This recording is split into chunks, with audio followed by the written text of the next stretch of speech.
ويبشر المؤمنين الذين يعملون الصالحات أن لهم أجرا كبيرا.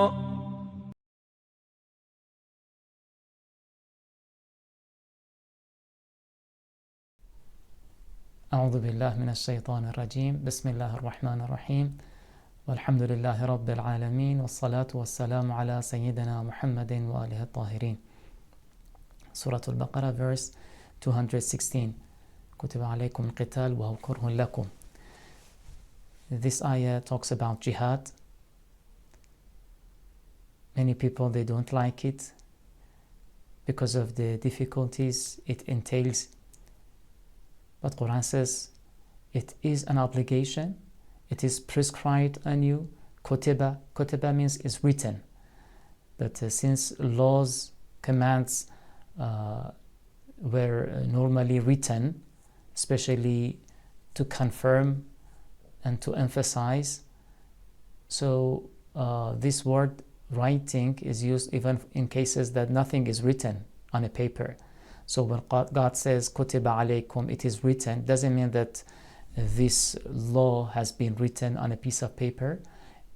Rather, it means that it has been a confirmed obligation from God. وَهُوَ كُرْهٌ لَكُمْ. It means that it is something which causes dissatisfaction. You're not pleased with it. You find it not pleasant. But عَسَى أَن تَكْرَهُ شَيْئًا وَهُوَ خَيْرٌ لَكُمْ. Probably there are something that are good for you, but you don't like it. You don't find it satisfactory. Asa means probably, but why God, who has the absolute knowledge, uses the word asa or la'alla? These phrases, these terms in Arabic, shows that the person does not have certainty about an issue, while God has the absolute knowledge.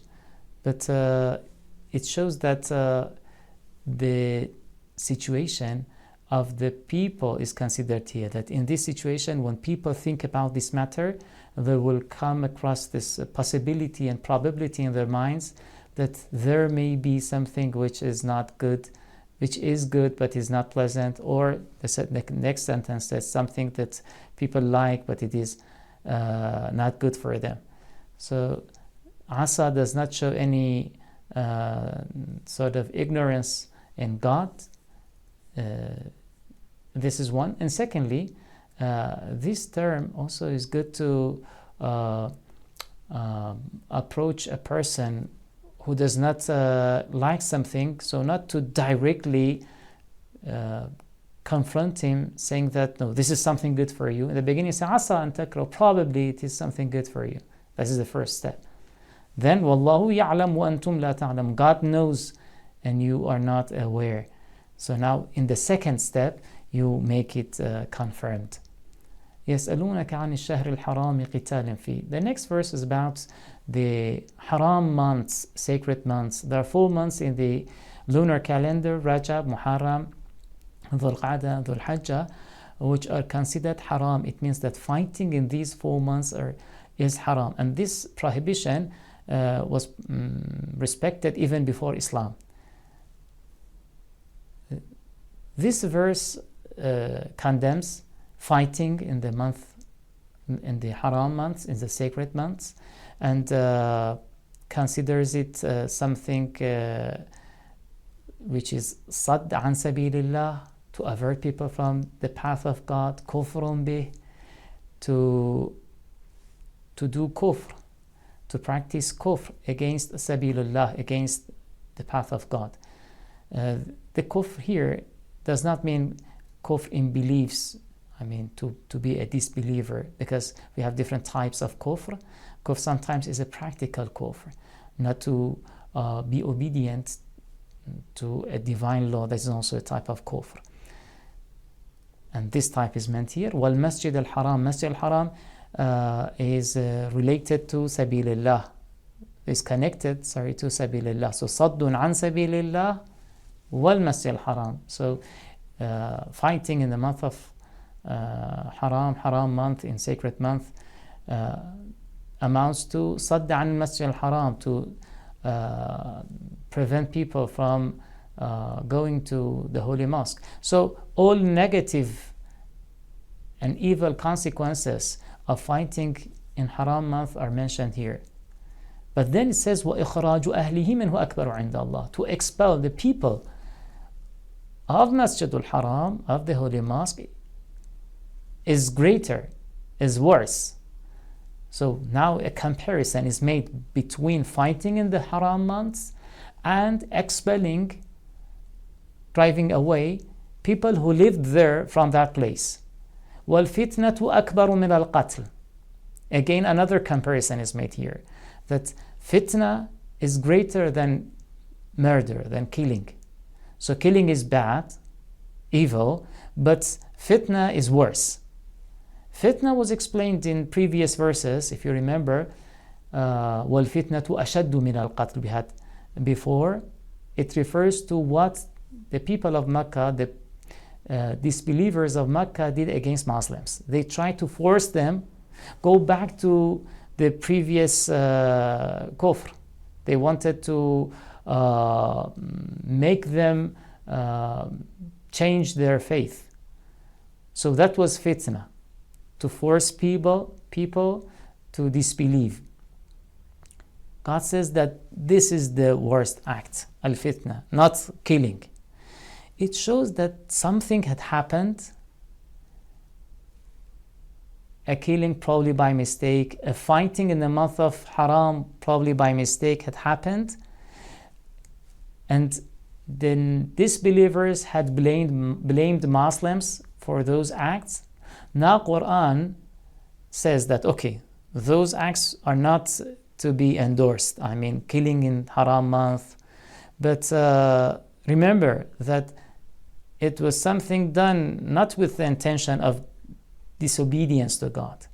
So what is to be blamed? What is to be condemned? The evil act of fitna, to force people to disbelieve in God, to expel people to move them away from the house of God by force. And this is what the people of Mecca did to Muslims. They expelled the Holy Prophet, they expelled the Muslims from Mecca, and they had to go to Medina. This ayah refers to a historical incident when the Prophet sent a group of Muslims to collect some information. That was, you can say, an operation, small operation, and the troops who were sent by the Prophet consisted of around 10 people. They tried to collect some information, but by mistake they thought that they had also to fight. So small fight took place, and it was in the haram month. One kafir, one disbeliever was killed, and 2 were captured. So after that, the people of Mecca, they condemned Muslims. They said that this new faith is not respecting the holy months, the haram months. But Quran says no, the respect of the sacred months is preserved. Something by mistake had taken place, but don't forget that the evil thing was what you did against Muslims. You promoted disbelief and kufr. You forced people to not to join Muslims, not to join the path of God. وَلَا يَزَالُونَ يُقَاتِلُونَكُمْ حَتَّى يَرُدُّوكُمْ عَنْ دِينِكُمْ إِنِ اسْتَطَاعُوا. And they constantly fight you in order to bring you back to the previous kufr. The next phrase in the verse talks about apostasy, irtidat, to turn back from Islam.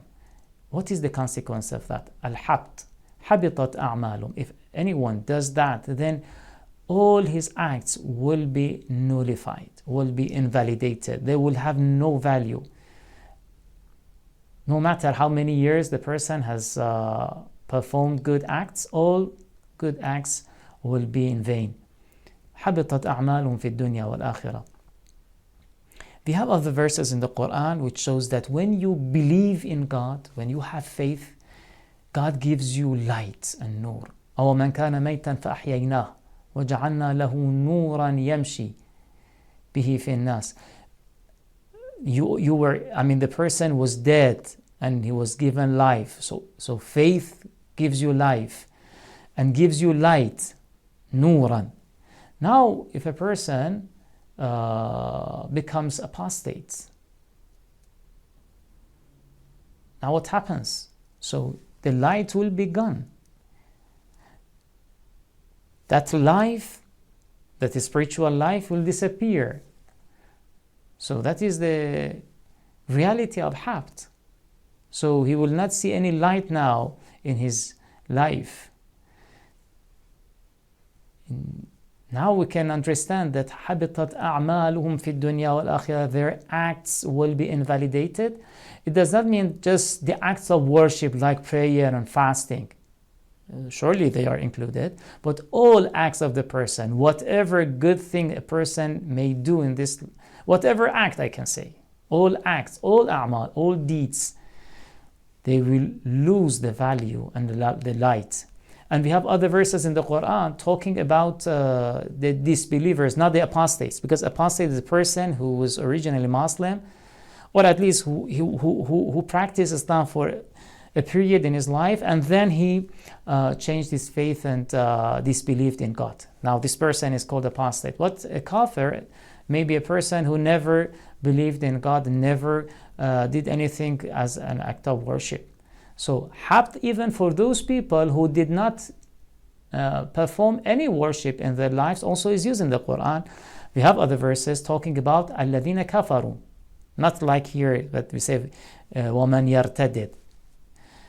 So a'mal must not be interpreted as fasting and prayer, because some people, they think that a'mal here means that all those acts of worship performed by this murtad, by this apostate during his Islam, they are invalidated. What about those who never prayed and fasted? For them also the word habt is used in the Quran. So all acts, all deeds, they will lose their value.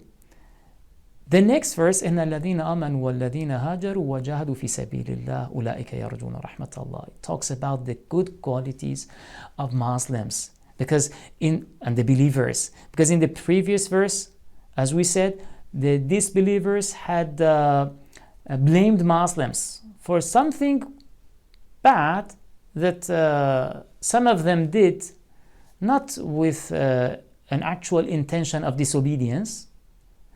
So this verse says that look at these good qualities of Muslims: faith, الذين آمنوا وهاجروا وجاهدوا. See, what في سبيل الله.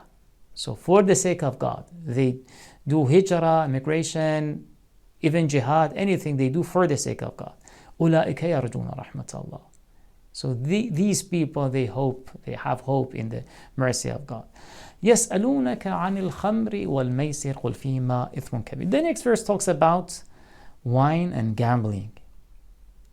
Both are forbidden, strongly forbidden in Islam. But this verse says قل فيهما إثم كبير. In these two acts, wine, meaning drinking wine, and gambling, there is إثم كبير, great إثم. Normally we translate it to sin.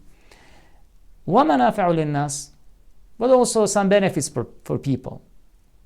وَإِثْمُهُمَا أَكْبَرُ مِنْ نَفْعِهِمَا. But the ithm in these two acts is bigger and greater than the benefits. We know that some rulings in Islam were not issued at once. Rather, they went through a gradual procedure, including this ruling of drinking wine. So first, Muslims, many probably of Muslims, they probably used to drink wine. It is not forbidden the first day. So we have a verse in Surah Nisa, لا تقربوا الصلاة وأنتم سكارى.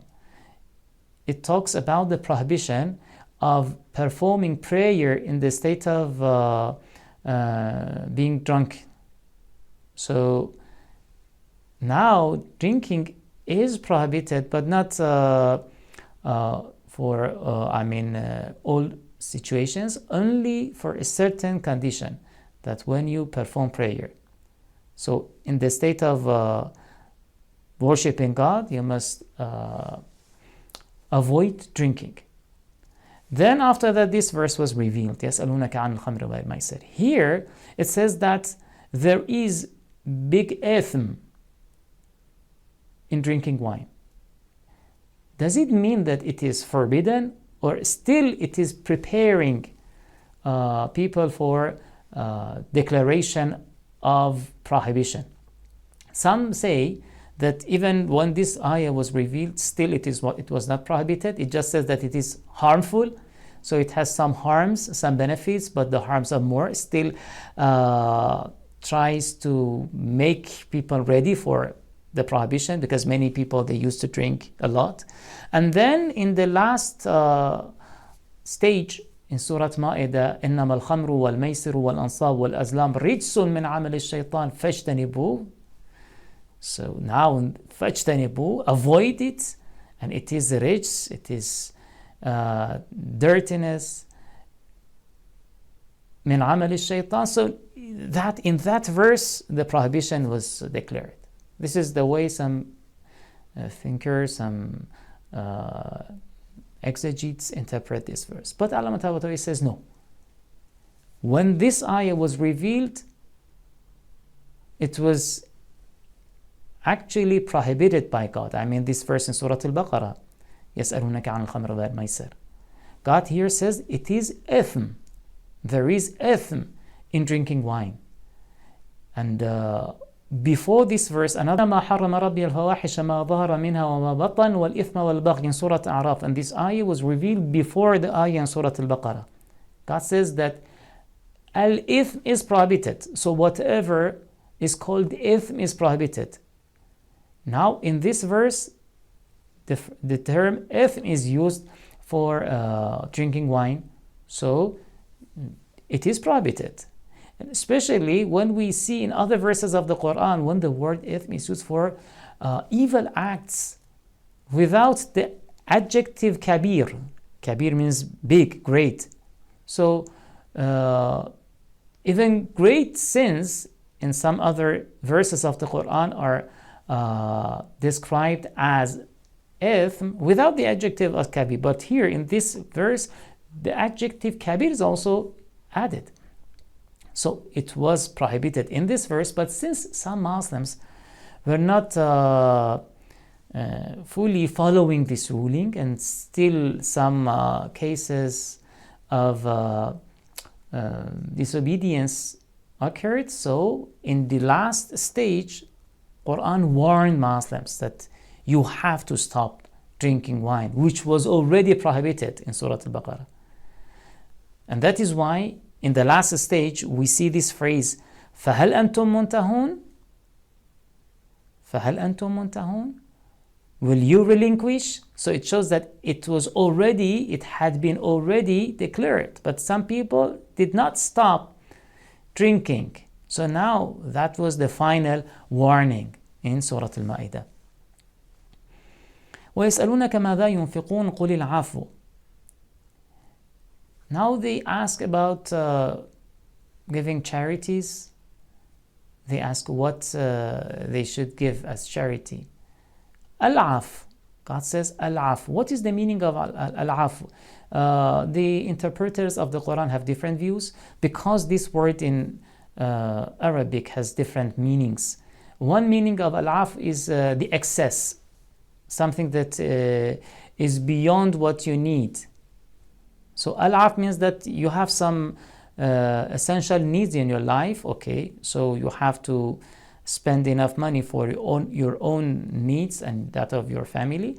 But what remains, the excess, give it away as charity. This is one translation. And the other one is the moderate and moderation. So al-af means to be moderate in your charity. Not to be too stingy, not to give anything, and not to be too generous so that you will suffer yourself because you have given away whatever you had. في الدنيا والآخرة. في الدنيا والآخرة means in this world and hereafter. But what is the relation between this phrase and the rest of the verse? وَيَسْأَلُونَكَ عَنِ الْيَتَامَى. They ask you about the orphans. Indeed, the phrase in the beginning of this verse is connected to the previous verse. لَعَلَّكُمْ تَتَفَكَّرُونَ. لَعَلَّكُمْ تَتَفَكَّرُونَ, so that you may think, you may reflect. Okay, think and reflect about what? في الدنيا والآخرة, about this world and hereafter. وَيَسْأَلُونَكَ عَنِ الْيَتَامَى قُلْ إِصْلَاحٌ لَهُمْ خَيْرٌ. This ayah is about the orphans and the interaction with them, how to treat them. Before this verse, we had some verses revealed about the orphans, to warn Muslims not to violate the rights of orphans, because some people, they adopted orphans in order to seize their properties, and they mixed their money with their own, and then they misused their monies. They used the monies and the properties of the orphans for their own personal benefits. So Quran warned them, وَلَا تَأْكُلُوا أَمْوَالَهُمْ إِلَىٰ أَمْوَالِكُمْ. Those verses are in Surah An-Nisa, in the beginning pages of Surah An-Nisa. Don't eat up their properties, mingling them with your own properties. After those strong prohibitions, some Muslims stopped adopting orphans. Some even expelled orphans from their houses. They said, okay, we are not sure if we can abide by these rulings. Or some who continued taking care of orphans, they did not let them join their own families, their own children, for example, for dinner, lunch, because they were afraid if mixing their properties with their own may cause some sins. So they used to give them food separately. Whatever was left was to be eaten in the next time, or to spoil and to be thrown away. So this verse is to assure Muslims that don't worry. Let them join your families. Let them join your children. Be with them. But it must be in a rightful manner. So, قُلْ إِصْلَاحٌ لَهُمْ خَيْرٌ وَإِن تُخَالِطُهُمْ فَإِخْوَانُكُمْ. So intermingling with them is okay. تُخَالِط is to intermingle with them. But فَإِخْوَانُكُمْ, if you intermingle with them, they are your brothers. So if you treat them as your brothers, so equality must be observed. If equality is observed, then it's okay. So إِصْلَاحٌ لَهُمْ خَيْرٌ. Now to set right their affairs, it's good, it's better for them. وَاللَّهُ يَعْلَمُ الْمُفْسِدَ مِنَ الْمُصْلِحِ. There may be some people who misuse it. They say, okay, let's intermingle with them. Now they mix the properties with their properties, and then they misuse it. No, God knows al-mufsid min al-muslih, who has the good intention, who has the bad intention. وَلَوْ شَاءَ اللَّهُ لَأَعْنَتَكُمْ. If God wanted to trouble you,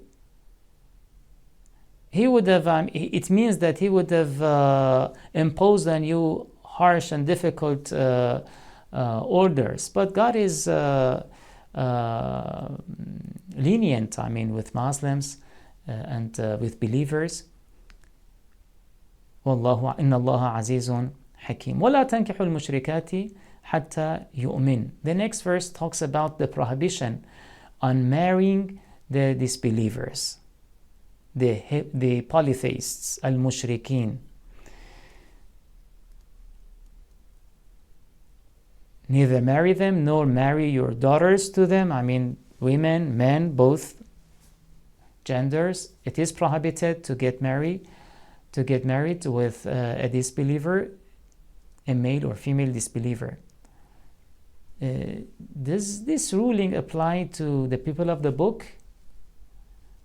You see, the word al-mushrik is commonly used in the Quran for the idol worshippers, not for the people of the book.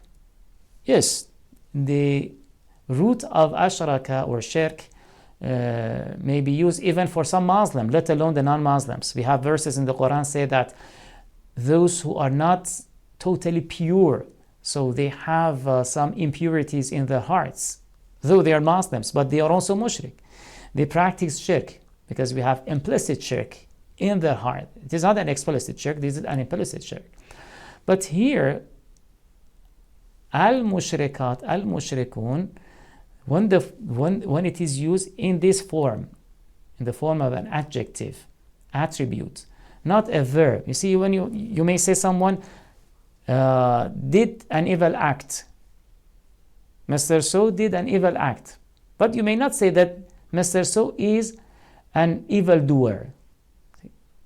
See, because if someone does something wrong, you may attribute to him, you may use the verb, he did something wrong.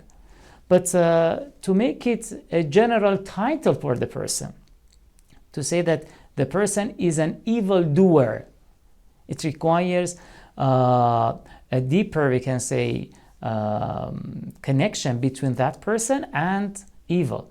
So when you say ashraka, he practiced shirk, this is different from saying that he is mushrik. He is a person with the title of mushrik, a polytheist. So it must be something more serious. And normally in the Quran, this phrase is used for the idol worshippers and the like, not people of the book. Yes, kafara is used for both. I mean, al-kafir even sometimes is used even for the people of the book. But al-mushrik is probably hardly used for them. So this ayah does not show a prohibition on marrying the people of the book, the Jews, Christians.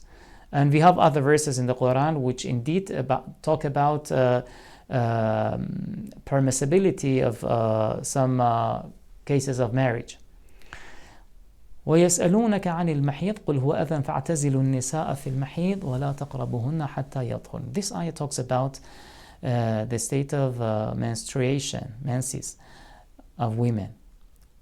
They asked the Prophet, يسألونك, they ask you about this. قل هو أذى, say this is adha. What is adha? Some translate it to harm, but some other exegetes like Allama Tabatabai says that say that no, it's not harm. It's we can say discomfort, hurt. You see, هو أذى فاعتزلوا النساء. So keep away from women in this state, and ولا تقربون, don't approach them. حتى يطهرن, till they become pure, till bleeding stops. فإذا تطهرن فأتوهن من حيث أمركم الله. After that, تطهرن means after they purify themselves. It may be by washing the place or and make it tahir because it is najis with blood. Then after the stopping of the bleeding, when they wash and they may make it tahir, or after performing the ghusl of janaba.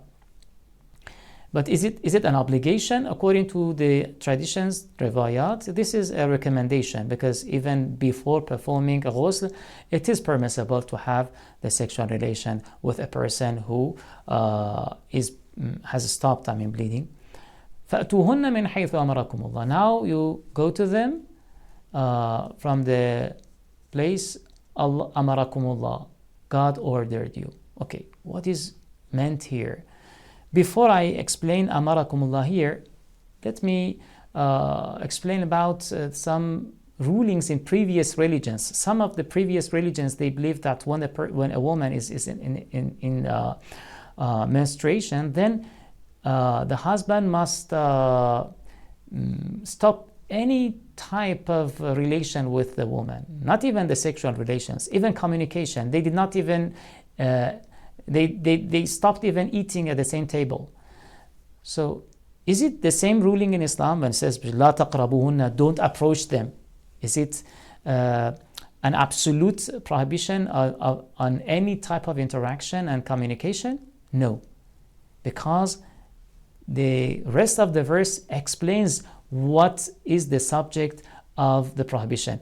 فَأْتُوهُنَّ says now that after this period, now فَأْتُوهُنَّ, now we can go to them, مِنْ حَيْثُ أَمَرَكُمُ اللَّهُ, where God ordered you, in the place that God ordered you. So what is order here? We have two types of amr, takwini and tashri'i. There is a command order of God in the world of legislation, we can say, legislative order. There are the obligations of, for example, prayer, fasting. They are all instances of tashri'i amr. And there is also takwini amr. Takwini amr is an order in the world of nature, in creation, something that God has bestowed upon creatures. So here, amr is amr takwini, something that God, we can say, an inclination which is bestowed upon animals and human, that they are inclined toward having sex in order that they reproduce. So this is the way through which species can continue living in this planet. So this is amr. This is amr here. So فَأْتُوهُنَّ مِنْ حَيْثُ أَمَرَكُمُ اللَّهُ. Now the permission is given for sex, for sexual relations. So it shows that that prohibition, لَا تَقْرَبُوهُنَّ, also was for this act. But Quran is so polite and does not speak directly about these sexual matters that tries to use figurative speech, we can say, and allegorical style in referring to these matters. نِسَاؤُكُمْ حَرْثٌ لَكُمْ فَأْتُوا حَرْثَكُمْ. Harth means farming, and also this word is used for the farm itself, for the field itself. نِسَاؤُكُمْ حَرْثٌ لَكُمْ. So for reproducing, we have two factors, from male and from female. So the role of female is like the role of a farm in which the seed is sowed. فَأْتُوا حَرْثَكُمْ أَنَّا شِئْتُمْ وَقَدِّمُوا لِأَنفُسِكُمْ. فَأْتُوا حَرْثَكُمْ. So go to them anytime you want or anywhere you want. So it says that there is no limitation on having sexual relations in terms of time and place. وَقَدِّمُوا لِأَنفُسِكُمْ. And send ahead. Send ahead here means that have children. So this is to recommend them, to reproduce and to have children. واتقوا الله واعلموا أنكم ملاقوه وبشر المؤمنين. In the next verse, ولا تجعلوا الله عرضة لأيمانكم أن تبروا وتتقوا وتصلحوا بين الناس. It prohibits believers. لا تجعلوا الله. What is prohibited on them? To make oaths, to swear by God. لا تجعلوا الله عرضة لأيمانكم. So what type of swear is meant here? أن تبروا وتتقوا وتصلحوا بين الناس. One interpretation of the verse is that in order not to be doing al-birr wa-taqwa wal-islah, in order not to have taqwa, in order not to be pious, in order not to make reforms among people, in order not to do good to the others. Because some people probably in a situation they become angry and then they say, I swear to God that I will not give any charity. So this is swear, this is an oath made by the name of God, but for something which is evil, not good. So he says, don't do this. Don't make Allah the subject of your oath when this oath is for something which is bad, evil, which is something which is against tabarru wa tattaqu wa tuslahu, which is against doing good to the others, being pious, and bringing reforms, or we can say reconciling people. So reconciliation, sorry. So this is one interpretation of the verse. There is also another meaning which is possible, that don't make God a common subject of your oath, that every day, all the time, you say, by God, I swear by God, even if the oath is not something bad, for some, for a good reason, probably you make that. But if you make it so continuously, then it will lose its significance and value. So people will say this person always makes oath, always swears by God for unimportant things. So they will not rely, they will not trust you much. And you also will not see that majesty of God, because when you make God the subject of your oath repeatedly, then even in your heart also that importance and significance of God will disappear. So don't do this. لا تجعلوا الله عرضة. Don't do this repeated act. Why? Because we want you to be the person with bir والتقوى والإصلاح, so that you become tabarru, you become a good doer and you have piety. So this is also a second possibility in the interpretation of this verse. Wassalamu alaikum wa rahmatullahi wa barakatuh.